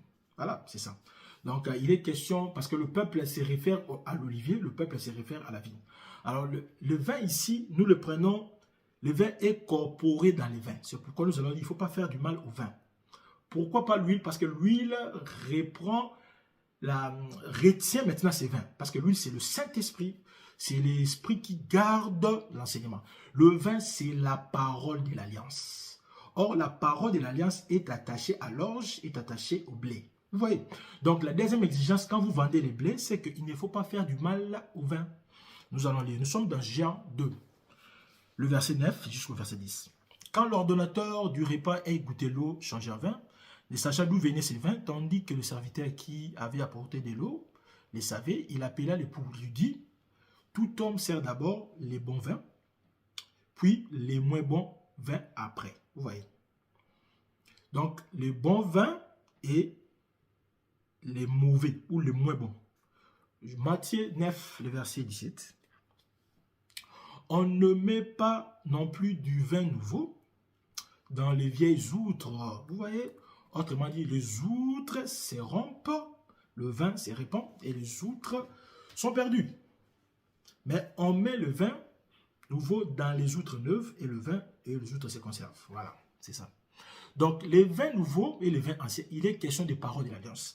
Quand vous prêchez, quand vous vendez, il faut savoir les dispensations. C'est très important. Vous êtes dans quelle dispensation? Il ne faut pas mélanger les vins nouveaux et le vieux vin. Non, non, non. Il faut faire très attention. Ici, je vais dire, il est question de ne pas mélanger l'orge et les blés. Les deux, ce sont des céréales, mais ils ont des caractéristiques différentes. Ça, vous savez, je ne fais pas de la géographie ici, mais il faudrait savoir, quand vous vendez, il ne faut pas mélanger les deux. Il ne faut pas prendre les vins anciens et les vins nouveaux mélangés. On ne mélange pas les deux, c'est ce que Jésus dit. Donc, il faut bien prêcher, bien poser votre prédication pour savoir vous êtes dans quelle dispensation, vous êtes dans quel temps, vous êtes dans l'ancienne alliance, vous êtes dans la nouvelle alliance. Il faut faire très attention. Nous allons prendre quelques illustrations. Vraiment, vous allez nous excuser pour les temps. Nous allons devoir finir cet enseignement. C'est bénéfique pour nous, mais aussi vous devez nous supporter pour la lecture des Écritures. Nous aimons les Écritures, c'est ça notre travail, sinon on ne sera pas là. Voilà, nous allons prendre la première illustration de la Bible qui montre qu'il ne faut pas faire du mal au vin. Nous prenons l'exemple du sacerdoce. Dans le vin ancien, dans le vieux vin, les sacerdoces étaient liés à Aaron et ses enfants. Donc il était question du sang et de la chair. Mais dans la nouvelle alliance, les sacerdoces n'est pas ça. Ce n'est pas moi, comme je suis prédicateur, je vais léguer à mon fils être prédicateur. Non, non, non, ça ne se passe pas comme ça. Si vous êtes dans une église où vous voyez que l'assemblée est dirigée par des enfants, vous êtes dans un royaume, quittez cette église. Ce n'est pas une bonne église. C'est une église qui fait du mal au vin. Parce que les pères ne doivent pas être remplacés par les fils par les petits-fils. Non, non, non, non, non, non, non. Ça, c'est pas normal. Dans la nouvelle alliance, dans le vin nouveau, le sacerdoce est lié à l'esprit et à la vérité. Vous voyez? Pas la chair et le sang, mais esprit et vérité. Devient serviteur, c'est celui à qui Jésus a appelé, a formé dans son assemblée et lui a envoyé. C'est ça, sacrificateur de l'ancienne alliance, de la nouvelle alliance. Donc il faut faire très attention. Je prends des exemples. Même dans l'ancienne alliance, il y a aussi des hommes qui ont voulu faire du tort, qui ont voulu faire du mal au vin. Je vous donne l'exemple. Il y a des exemples des auto-appelés. Auto-appelés. La Bible dit ceci. Voilà le vin, le vieux vin dans les sacerdoces. Nul ne s'attribue cette dignité. Personne. S'il n'est pas appelé de Dieu comme Aaron. Voilà. Donc, dans l'ancienne alliance, pour être sacrificateur, il fallait être appelé par Dieu comme Aaron et ses enfants. Mais remarquez, les auto-appelés, quand la femme prêche, c'est une auto-appelée. Personne n'a appelé la femme à prêcher, jamais. Il n'a jamais eu de sacrificatrice dans la Bible. Si vous en avez, vous allez envoyer le nom par commentaire. Dites-nous, quelle est cette femme qui était sacrificatrice en Israël? S'il y en a, alors on va accorder à la femme le ministère de la parole. Ici, nous ne parlons pas du Saint-Esprit. Le Saint-Esprit sera surtout vos fils et vos filles prophètes. Ça n'a rien à voir avec le sacerdoce. Ça n'a rien à voir. Nous parlons de sacerdoce. Hébreux 5:4 dit, nul ne s'attribue cette dignité. Il faut être appelé. Dieu a appelé des hommes, uniquement des hommes. C'est pourquoi Jésus lui-même va dire dans Apocalypse 2, le verset 4. Mais ce que j'ai contre toi, c'est quoi? C'est que tu laisses cette femme Jézabel qui s'est dit prophétesse. Tu vois? Donc, Jézabel, c'est une auto-appelée. Personne n'a appelé. Jésus dit, qui se disent prophétesse, qui se disent pasteur, doctoresse, apôtresse, ce qui est une abomination encore, et ainsi de suite. Vous voyez? Donc, si vous savez, il y avait une femme qui était sacrificatrice, écrivez-nous dans les commentaires et nous allons nous repentir. Sinon, dans la Bible que nous prêchons ici, dans l'évangile de la vérité, il n'y a pas de femmes dans les sacerdoces, il n'y en a pas. C'est comme Corée. Corée, Dathan et puis Abiram. D'ailleurs, Corée était un fils de Lévi, mais il n'était pas dans les sacrificatures, dans la sacrificature. Non, non, non, il n'était pas là. Donc, Corée et ses amis, Dathan et puis Abiram, ils vont soulever le peuple contre Moïse et Aaron. Ils vont dire, mais Aaron, c'est qu'il fait, nous aussi, on peut le faire. Nous sommes dans Nombre 16. Vous pouvez lire Nombre 16, 1 à 50. Mais Dieu va dire, non, non, c'est pas comme ça que ça se passe. Dieu va frapper Corée, Dathan, Abiram avec toute la troupe qui suivait, qui offrait le parfum. Parce que le verset 35 va dire, un feu va descendre, va consumer tout ce qui était là. Et ceux qui étaient là, c'était 250. Ils sont morts à cause de ces trois hommes. Parce qu'ils ont voulu faire croire qu'eux aussi, ils étaient comme Aaron. Non, non, non, non. Et puis Dieu va juger. Dans le verset 40, il va dire, ça sera un souvenir pour les enfants d'Israël, afin que aucun étranger à la race d'Aaron puisse s'ingérer dans le service du sacerdoce. Corée, qui était fils de Lévi, mais a été frappé parce qu'il n'était pas autorisé. D'ailleurs, Dieu n'a pas choisi tous les enfants, tous ceux qui étaient des Lévites, non, mais uniquement des Lévites dans la famille d'Aaron. Vous voyez, c'est un choix, frère, c'est un choix. Il ne faut pas faire du mal au vin. Ne permettez pas que votre femme devienne pasteur. Vous êtes en train de faire mal au vin, frère. Il faut faire très attention. Et puis, il y avait les consignes. Quelles sont les consignes? Il y avait plusieurs consignes. Mais parmi les consignes ici, je vais dire, la plus simple, c'était, Dieu a dit, séparez-vous de milliers de cet ensemble parce que je vais frapper. Et pas lorsque les autres enfants d'Israël se sont retirés de cette troupe, Dieu a frappé. Donc, si vous êtes dans une église où vous avez maman pasteur, maman doctoresse, maman ceci, quittez cette église. Voilà, quittez. Parce que cette femme, cette maman n'est pas appelée, c'est une auto-appelée. Elle s'est appelée lui-même. Elle s'est appelée elle-même. Elle s'est dit qu'elle est ceci, qu'elle est cela, mais Dieu ne l'a jamais appelée. Dieu n'a jamais appelé des femmes à exercer dans les sacerdoces. Il n'y en a pas. Si vous avez le contraire, écrivez-nous aux commentaires. Voilà. Mais il y a aussi les appelés des hommes. Il y a certaines femmes qui prêchent aujourd'hui, c'est parce que leurs hommes, leurs maris, les ont appelés à être pasteurs. Maintenant, dans ces cas ici, non seulement la femme sera condamnée, mais l'homme qui a fait qu'elle soit prophétesse, docteur, ainsi de suite, c'est lui qui supportera ces troubles. Galates va dire, c'est lui qui vous trouble et ne restera pas impuni. Voilà, il faut faire très attention. Ici, je vais parler de Jéroboam. Jéroboam va créer des sacrificateurs. 1 roi 12, le verset 31-32. Il va monter sur la montagne, il va créer des maisons, des lieux de culte, il va nommer ses sacrificateurs lui-même. Il va d'ailleurs aller plus loin, il va créer une fête le 8e mois. Le 11e jour. Il va créer une fête. C'est comme ça qu'il y a la grande prostituée a créé aussi des fêtes. La fête de Noël, la fête de Pentecôte, la fête de Pâques. Toutes ces fêtes-là, ce sont des fêtes créées par Jéroboam, 1 roi 12, 31-32. Donc, Jéroboam va établir des fêtes et des fêtes vont rester jusqu'à aujourd'hui en Israël. Ces fêtes existent. Mais ce ne sont pas des fêtes de l'Éternel. Vous voyez? Ce n'est pas une fête de l'Éternel. Mais ça existe, personne n'a levé. C'est comme Noël existe. Mais c'est la grande prostituée qui a créé. Il y a des Pâques de Noël, de Carême, avant. Toutes ces histoires-là. Ça existe. Donc c'est Jéroboam. 2 Chroniques 13, verset 9.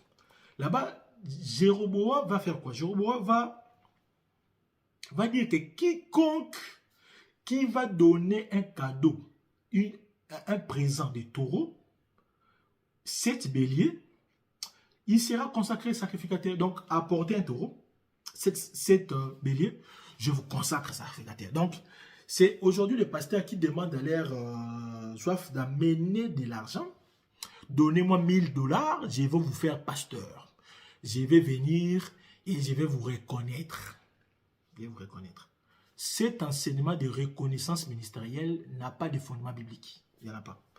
Aucun apôtre a été reconnu apôtre. Il n'y en a pas. Si vous avez un exemple, écrivez-nous aux commentaires.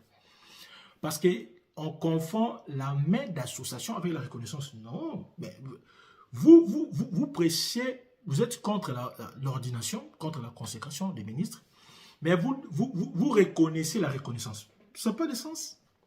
Ça n'a pas de sens. Reconnaître, ça signifie, tu avais déjà, mais on accepte ce que tu es. C'est ça, reconnaître. Mais moi, je suis serviteur. Qui va me reconnaître? Personne. Personne qui va me reconnaître. Mais la main d'association, ça signifie, je m'associe à l'évangile que tu prêches. Les 3 colonnes, les 3 piliers qui étaient à Jérusalem, Pierre, Jean, Jacques. Jacques, ici, c'est le frère de Jésus. Ce n'est pas Jacques qui est le frère des gens. Ils vont reconnaître à Paul ce qu'il prêchait dans les nations. Ils vont porter la main d'association à Paul. Ils n'ont pas reconnu Paul comme prophète, comme apôtre. Non, ça c'est faux. Donc, il n'y a pas de reconnaissance ministérielle. Non, il n'y a pas de reconnaissance. Il y a la main d'association. Parce qu'il n'y a pas de différence entre reconnaissance ministérielle et ordination. Tu ne peux pas dire que tu es contre l'ordination, mais tu es pour reconnaissance. Ça n'a pas de sens. Ça n'a pas de sens. Donc, Jéroboam va aussi faire la même chose. Il va créer ses sacrificateurs pour l'argent. Donc, quand vous amenez l'argent, il vous crée sacrificateur. Aujourd'hui, encore, il y en a. Il y a l'esprit Jéroboam qui continue. L'esprit Jéroboam. Jéroboam fait mal au vin. 1 roi 13, le verset 33. Jéroboam va faire quoi? Il va dire, il va évoluer le livre. Si tu n'as pas l'argent, mais tu désires être sacrificateur, venez. Je vous ferai sacrificateur. C'est ce qu'il a fait. Donc, il a institué des sacrificateurs comme ça, comme il voulait. Comme il voulait. Et il a fait mal au vin du sacerdoce de son temps. Parce que nul ne peut s'attribuer cette dignité. Il faut être appelé par Dieu. Et ceux qui sont appelés, ce sont des hommes, pas des femmes. Mais aussi une deuxième personne, il y a Mika. Mika, il est de la tribu d'Éphraïm. Mais il va consacrer son fils parce qu'il avait les fautes, parce qu'il avait les téraphim. Non, Il a de magie, il a de gris-gris. Il prend son fils et dit, aujourd'hui, tu es sacrificateur. Là, nous lisons dans Juge 13. Non, Juge 17. Vous prenez le verset 1 à 13, vous allez voir là-bas, Juge 17. Donc, Mika va consacrer son fils sacrificateur. Il a fait du mal au vin. Voilà. Ça, c'était l'illustration biblique du faire du mal au vin dans les cas des sacerdoces. Maintenant, nous prenons le cas de polygamie. Quand vous prêchez que la polygamie est d'actualité, les chrétiens peuvent être polygames, comme nous attendons dans les réseaux sociaux, et on l'applaudit quand il dit ces choses. Mais ceux qui applaudissent, ils ne savent pas que c'est lui qui est en train de prêcher comme ça. Il fait du mal au vin. C'est un mauvais vendeur de blé. La polygamie, effectivement, elle est biblique. Oui, ce n'est pas diabolique, non frère. Ce n'est pas diabolique, il ne faut pas dire n'importe quoi. Elle est biblique, mais seulement, elle n'est pas dans cette dispensation. Ici, c'est le vin nouveau. C'est le vin nouveau, frère. Ce n'est pas le vieux vin. Non. La polygamie, elle était question du vieux vin. C'est l'ancienne alliance. Ce n'est pas la nouvelle alliance, frère. Ce n'est pas la nouvelle alliance. Parce que vous allez comprendre que Dieu n'a qu'une seule femme. Remarquez. Dans Éphésiens 6, le verset 25, le verset 32, là-bas on dit quoi? L'église, c'est l'épouse de Christ. Ok? Mais lorsque vous lisez Éphésiens 5, 23, vous lisez Colossiens 1, 24, vous lisez Éphésiens 1, 22 à 23, là on nous dit que l'église, c'est le corps de Christ. Donc on comprend que la femme, c'est le corps de l'homme. Comme l'église, c'est le corps de Christ. Christ est la tête. Or, je n'ai qu'un seul corps. Je ne peux pas avoir deux corps. Comme Christ n'a qu'un seul corps, c'est l'église. Il n'a pas deux églises, non frère. L'église n'est que, c'est le corps de Christ. Donc, vous comprenez déjà qu'étant homme, je ne peux pas avoir plusieurs corps.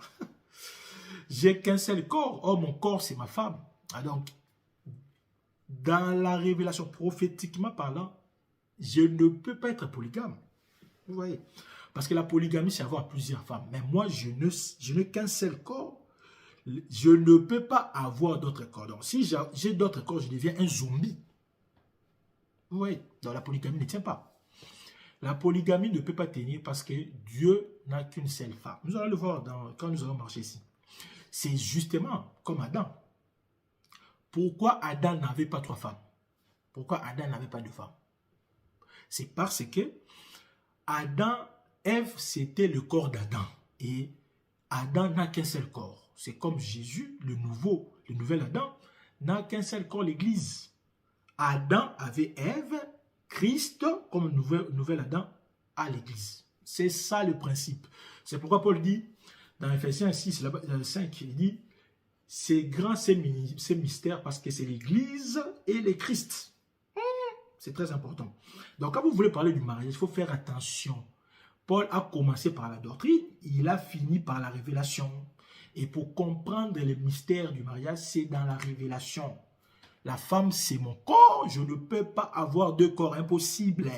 Donc, je ne peux pas avoir deux femmes. Mais je ne peux avoir qu'une seule femme, c'est ça la monogamie. Donc, la polygamie n'existait pas. Maintenant, je vais surpasser les exemples. Je prends le cas de deux femmes. Les deux femmes dans la Bible représentent une femme. Parce que Jésus n'a pas deux femmes, Jésus a une seule femme. Vous direz non, Jésus, parce qu'il y a d'autres prêches, il y a l'Église, il y a aussi Israël. Non, ça, c'est faire du mal au vin, frère. C'est faire du mal au vin. Donc, Jésus a une seule femme. Et cette femme ici est représentée par deux peuples. Parce que dans la Bible, hein, une femme peut représenter des femmes. Ce n'est pas moi. Ruth 4, le verset 11. Lorsqu'on bénissait Ruth, voilà ce qu'on a dit. Que l'Éternel rende, bon, on bénit d'abord Boaz, que l'Éternel rende la femme qui entre dans la maison semblable à Rachel et à Léa, qui toutes les deux ont bâti la maison d'Israël, manifeste ta force dans Ephrata et fais-toi un nom dans Bethléem. Vous voyez? Ruth, la femme de Boaz, représentait Rachel et Léa. Mais pourquoi ici on n'a pas cité Zilpa et Bila? Vous voyez? Parce que Zilpa était attachée à Bila. Donc les deux servantes étaient attachées aux deux femmes. Or les deux femmes représentaient Ruth. Vous voyez? Donc deux femmes peuvent représenter Ruth. Autrement dit, Ruth était à la fois Rachel, qui est la femme du jour, Israël, et Léa, la femme de la nuit, l'Église. C'est la même chose. Donc quand Jacob était en train de bénir, était avec Léa la nuit, c'est la dispensation de Dieu avec l'Église. Et lorsque Jacob sera avec Rachel, c'est la dispensation de la maison d'Israël. C'est la même chose. C'est pourquoi dans l'Apocalypse 12, vous allez voir que la femme qui était dans le ciel et la femme qui était sur la terre, c'est la même chose. C'est la même chose. Parce que la femme qui est dans le ciel, c'est l'Église, qui était grosse. La femme qui a pris les ailes, on l'a menée dans le désert, c'est Israël. C'est la même chose. La femme d'en haut et la femme d'en bas. Donc Dieu n'est pas polygame, non. La femme de Dieu se hérite à deux peuples. Le peuple d'en haut et le peuple d'en bas. C'est ça. C'est pourquoi Joseph avait vu le soleil, Jacob, et la lune. Rachel. Et parce que dans Rachel, il y avait Léa. Vous voyez? Parce qu'on dirait, mais pendant qu'elle parlait là, sa mère était déjà morte, oui. Mais dans Rachel, il y avait Léa. Donc, la lune, c'est Rachel. Or, Rachel, il y a Léa. Et le 2, c'est Ruth. Donc, les deux femmes représentent une seule femme. C'est ça, c'est la beauté. C'est pourquoi la Bible parle de Sarah et d'Agar. La Jérusalem libre et la Jérusalem esclave. La Bible parle de Rachel et de Léa. La Bible parle d'Ézéchiel 13, comme c'est 36, parle de Ola et Oliba, Samarie et Jérusalem. Voilà, c'est deux femmes. Mais il y a aussi 8 femmes. La Bible dit David avait 8 femmes. Lorsque vous lisez 2 Samuel 3, 2 à 5, 2 Samuel 5, 13, 1 Chronique 3, 1 à 15, vous allez voir qu'on a cité les femmes de David. Il y avait plusieurs, mais on a cité 8. Voilà. Donc il y a 8 femmes. Ashinoa, Abigail, Agit, Abital, Egla, Bathsheba, Michal. Voilà, les 8 femmes. Mais le 8 ici, c'était un. Parce que 8 signifie recommencement. Vous voyez? 8, c'est le recommencement. Parce qu'après le déluge, Dieu a recommencé la terre. Ce qu'il a dit à Adam, c'est ce qu'il va dire à Noé et à ses enfants. C'est le recommencement, c'est le premier jour. Donc, et après le déluge, il y avait 8 personnes. 8 personnes étaient sauvées pour dire le recommencement de ce que Dieu avait fait à Caïn, plutôt à Adam. Donc, c'est le recommencement des choses. Genèse 8, 16, Genèse 9, 18, 19. Vous allez lire là-bas qu'il y avait 8 personnes. C'est ce que l'apôtre Pierre a repris. Dans 2 Pierre 2, 5 et puis dans 1 Pierre 3, 20. 8 personnes ont été sauvées. C'est là pour dire que Dieu cherchait un peuple qui va refaire une alliance. Et ce peuple-là, c'est l'Église. C'est l'Église. Parce que Acte 15, le verset 14, ça c'est Jacques qui rappelle ce que Pierre avait dit. Simon a raconté comment Dieu a d'abord jeté son regard sur les nations pour choisir du milieu d'elles un peuple qui porta son nom. Voilà. Donc nous portons le nom de Dieu, nous étions dans les nations. Et l'Église, c'est maintenant quoi? C'est le peuple qui sont tirés dans les nations forment l'Église. Voilà. Donc nous sommes un peuple. Donc il y a une seule femme. Le 8, c'est un. Mais ce n'est pas tous les 10 femmes. De Matthieu 25, on dit il y a 10 femmes. Et les amis des religions qui soutiennent la polygamie disent non, mais même Jésus a 10 femmes.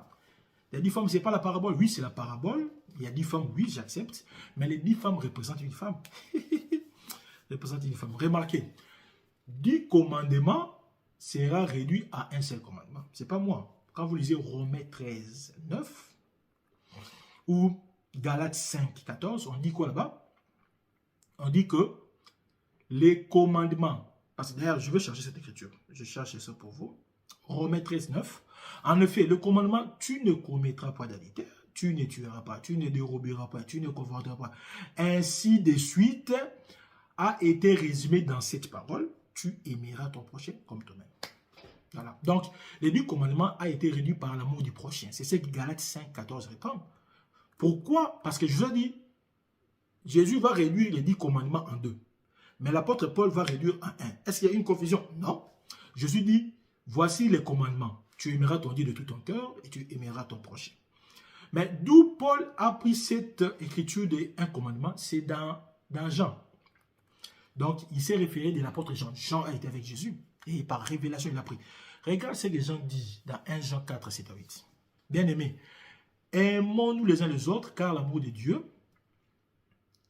Et quiconque est né de Dieu connaît Dieu. C'est lui qui n'aime pas Dieu, qui n'a pas connu. Comment il aimera Dieu? C'est lui qui ne voit pas.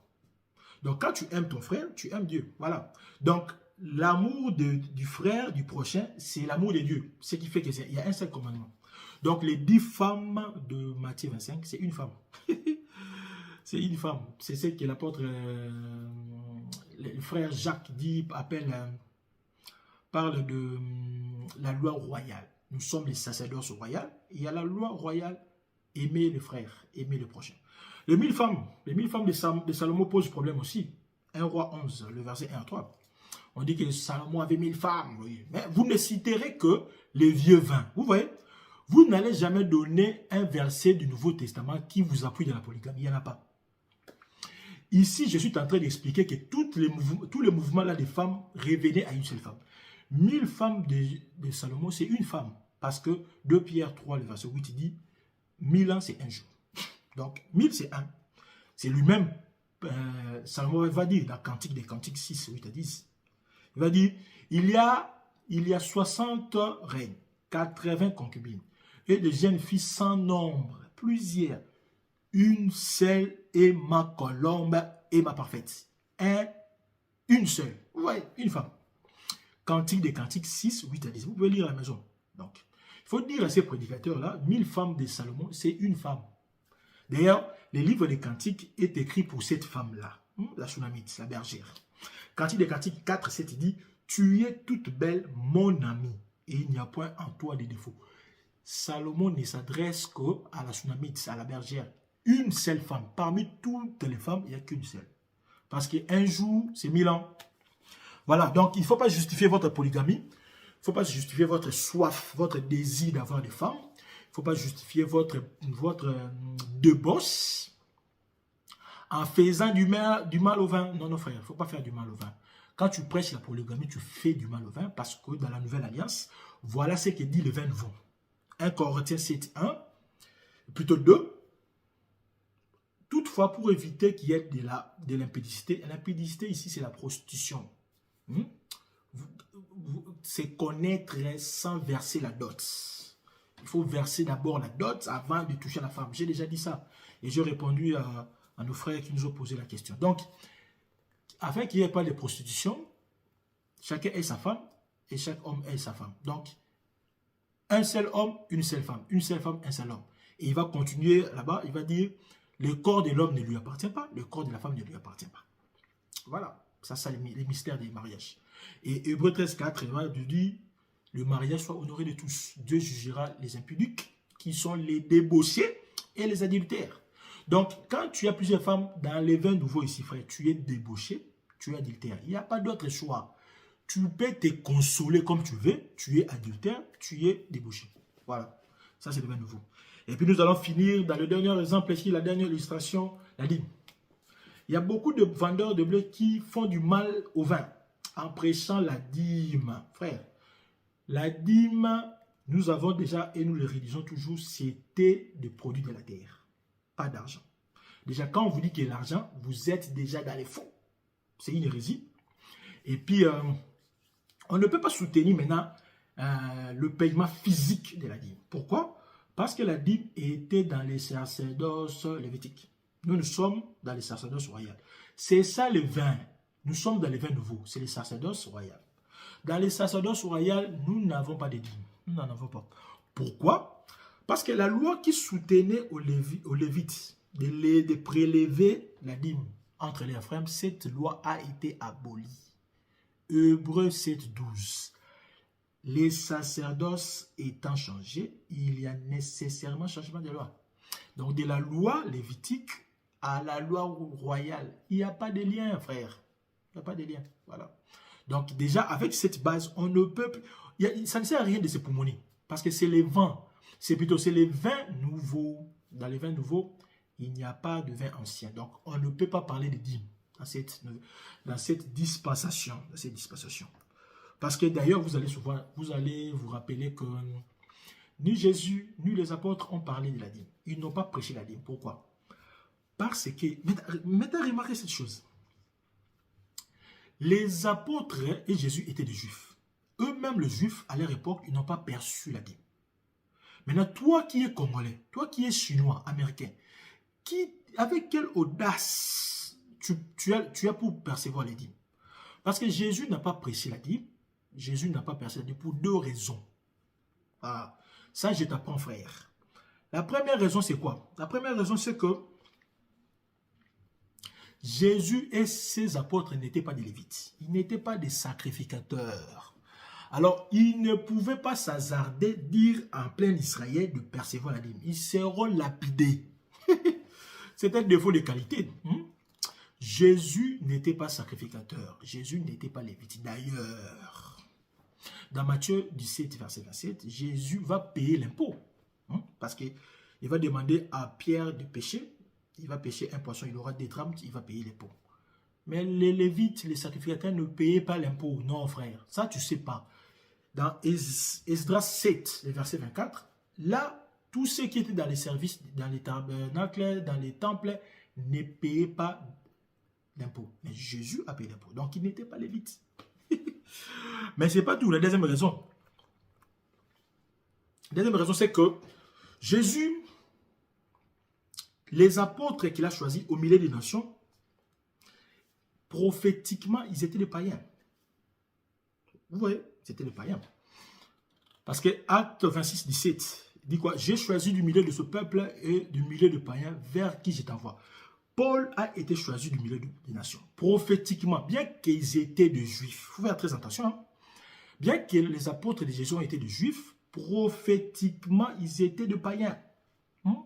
Ils étaient des païens.